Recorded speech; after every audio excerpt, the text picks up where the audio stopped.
शरणं हरि शरणं हरि शरणं हरि शरणं हरि शरणं हरि शरणं हरि शरणं हरि शरणं।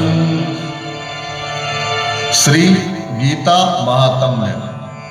भगवन् परमेशान भक्तिर्व्यभिचारिणी प्रारब्धं भुज्यमानस्य कथं भवति हे प्रभो।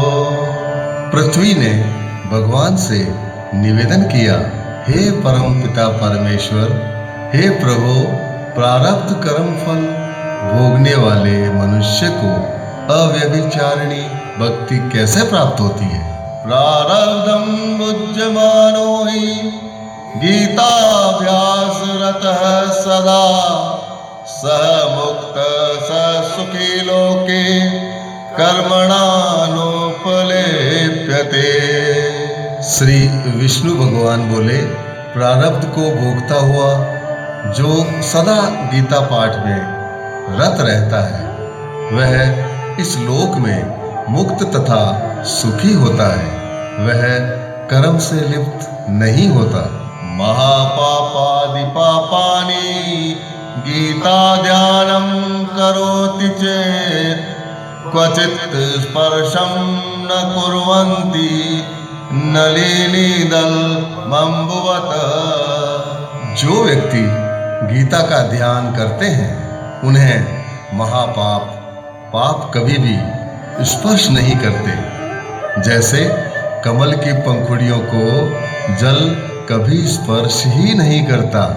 गीताया पुस्तकं यत्र यत्र पाठः प्रवर्तते तत्र सर्वाणि तीर्थानि पर्यागादिनि तत्र वे। जहाँ गीता की पुस्तक होती है तथा जहाँ गीता का पाठ चलता है वहाँ प्रयाग आदि समस्त तीर्थ विराजमान होते हैं। सर्वे देवा ऋषियो योगिनः पन्नगाश्च ये गोपाला गोपिका वापि नारदोऽधौ पार्षदेः सहायो जायते शीघ्रं यत्र गीता प्रवर्तते। जहाँ गीता पाठ होता रहता है वहाँ समस्त देव, ऋषि, योगी, नाग तथा नारद, उद्धव एवं पार्षदों के सहित गोप और गोपिकाएं भी शीघ्र ही सहायक होते हैं। यत्र गीता विचारश्च पठन् पाठनं शतं तत्राहं निश्चितं पृथ्वी निवसामि सदैव हि। हे पृथ्वी, जहाँ पर गीता का विचार, पठन पाठन और श्रवण होता है वहाँ मैं निश्चित ही सदैव निवास करता हूँ। गीता श्रेयं तिष्ठामि गीता मैं चौतं ग्रहम् गीता ज्ञानमुपाश्रित्यं त्रिलोकान् पालयाम्यहम्।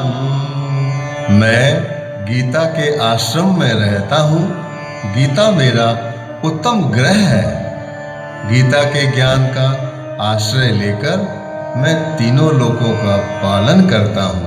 गीता में परमा विद्या ब्रह्म रूपा न संशय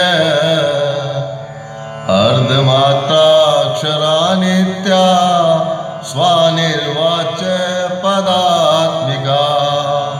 गीता मेरी ब्रह्म रूपा पराविद्या है। वह अर्धमात्रा, अक्षरा, नित्या एवं अनिर्वाच्य पदात्मिका है। इसमें कोई संदेह नहीं है। चिदानंदेन कृष्णेन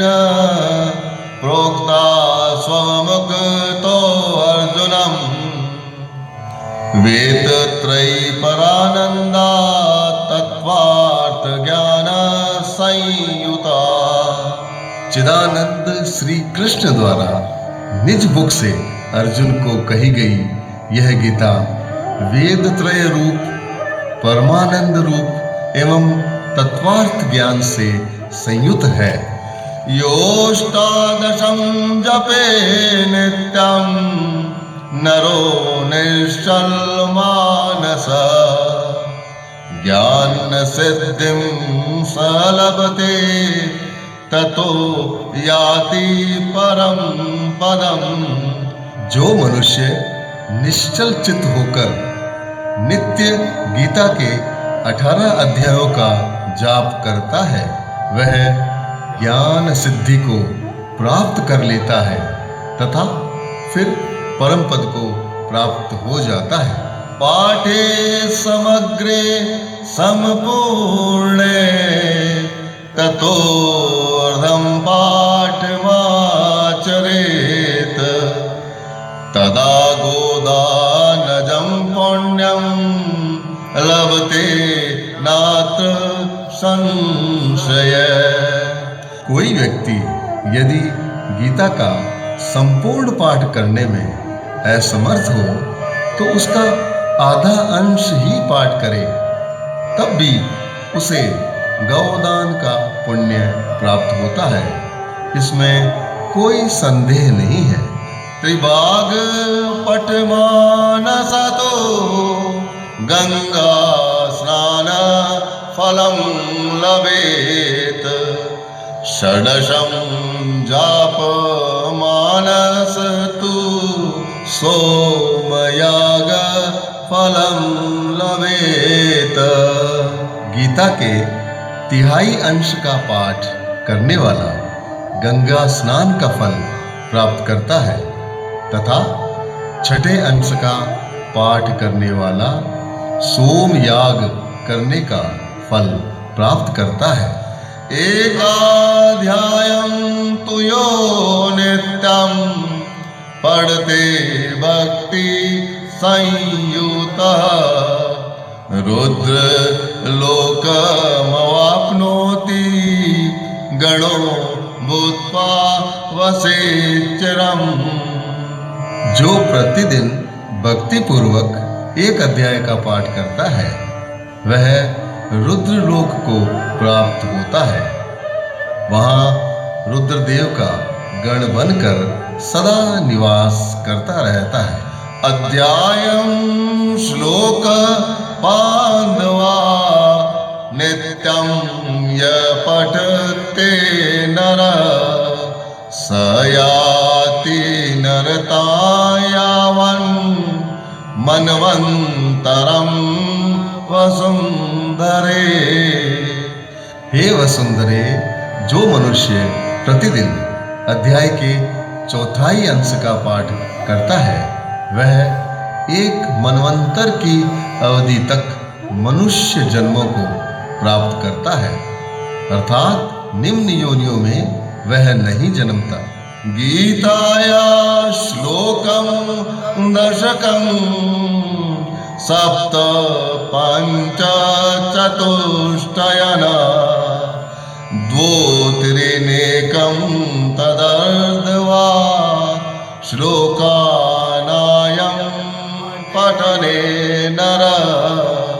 जो मनुष्य गीता के 10, 7, 5, 4, 3, 2, 1 या आधे ही श्लोक का पाठ करता है चंद्र लोक मवाप्नोति वर्षाणामयोतं ध्रुवम्। गीता पाठ समायुक्तो मृतो मानुषतां व्रजेत्।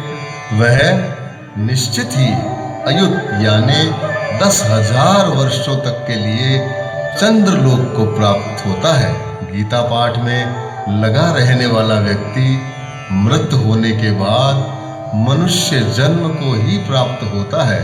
गीताभ्यासं पुनः कृत्वा लभते मुक्ति मोत्तमा गीते तु चार संयुक्तो प्रियमाणो गतिम लभे।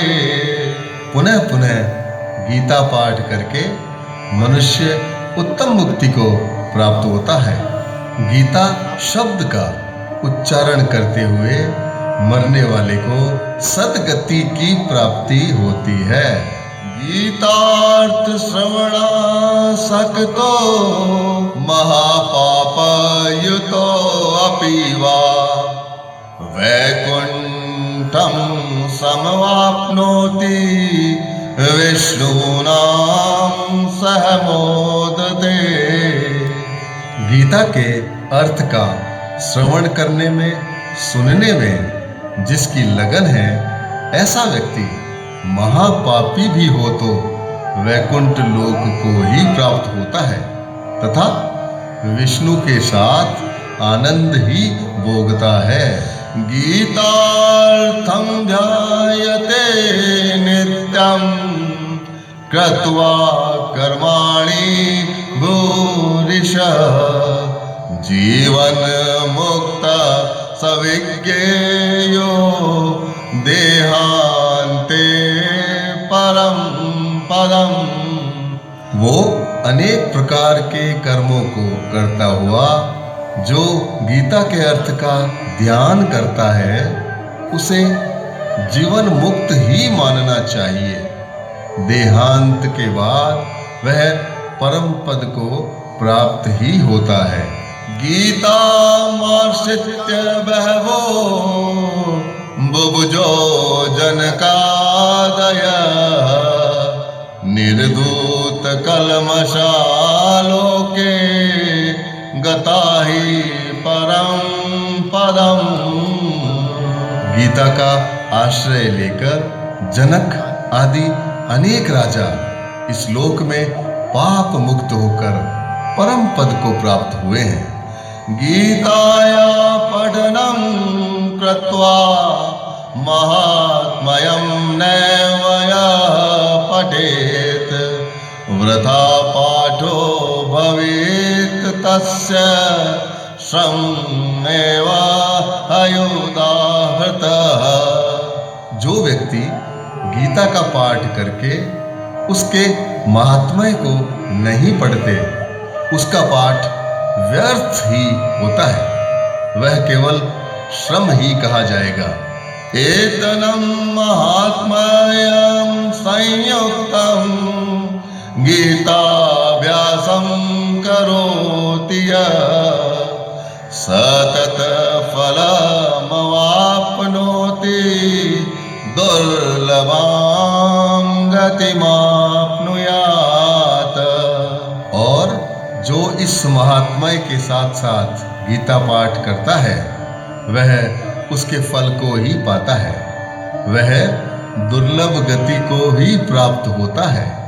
महात्म्य में तद गीताया मया प्रोक्तम सनातनम गीतान्ते च पठेद्यस्तु यदुक्तम तदा फलम लभेत्।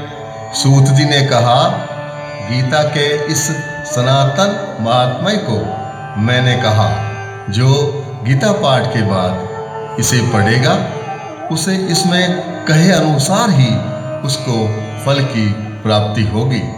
आइए अब आरती करते हैं।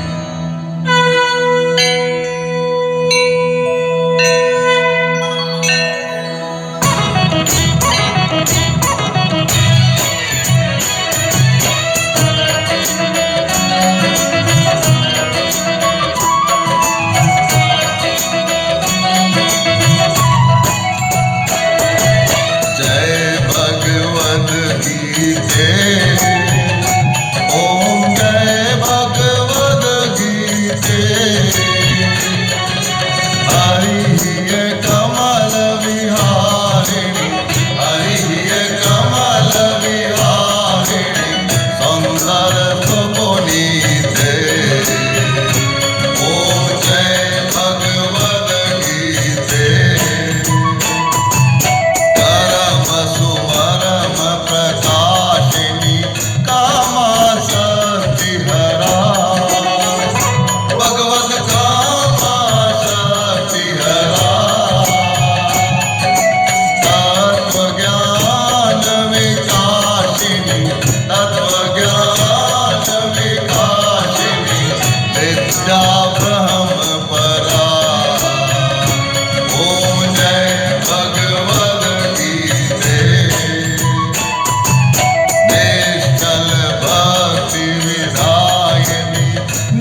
गुणदायिनी हरि रसिका सजनी। ओम जय भगवद गीते समता त्याग सिखावनी हरि मुख की बानी। भगवत हरि मुख की बानी सकल शास्त्र की स्वामिनी, सकल शास्त्र की स्वामिनी श्रुतियों की रानी। ओम जय भगवद गीते दया सुधा बरसावनी मातु कृपा कीजिए।